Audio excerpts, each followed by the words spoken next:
Salut et bienvenue dans cette nouvelle vidéo où je vais vous montrer comment j'ai fabriqué cette table en bois et métal en un seul week-end. Allez, tout est dit.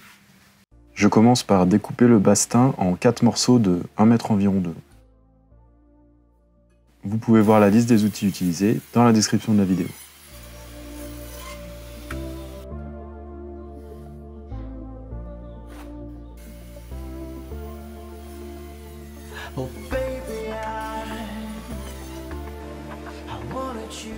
Pour gagner du temps sur le ponçage, je passe tous mes morceaux à la raboteuse.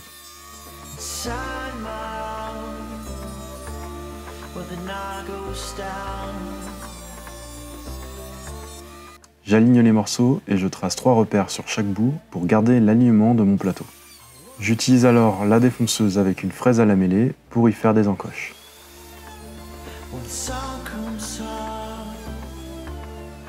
Le plateau est collé en mettant des lamelles et de la colle à bois.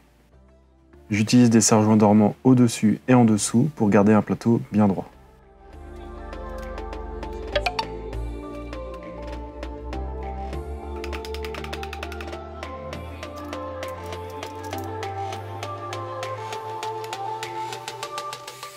Une fois sec, j'utilise la ponceuse à bande avec un gros grain pour enlever les couleurs de colle et les plus gros défauts.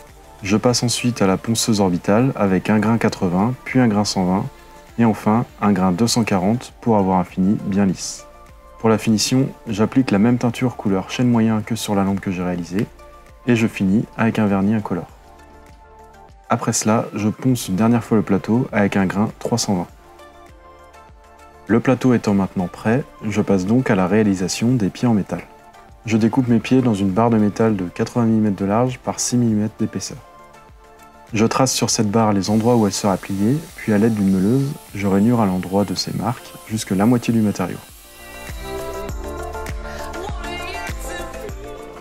Je profite que la barre soit encore plate pour percer mes trous de fixation.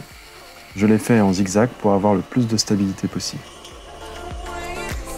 Pour le pliage, j'utilise une technique vue sur YouTube.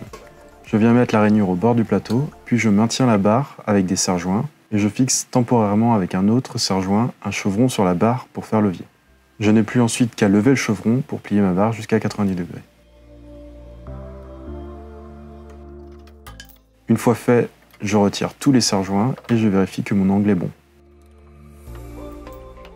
Je répète l'opération sur toutes les rainures pour obtenir mon pied.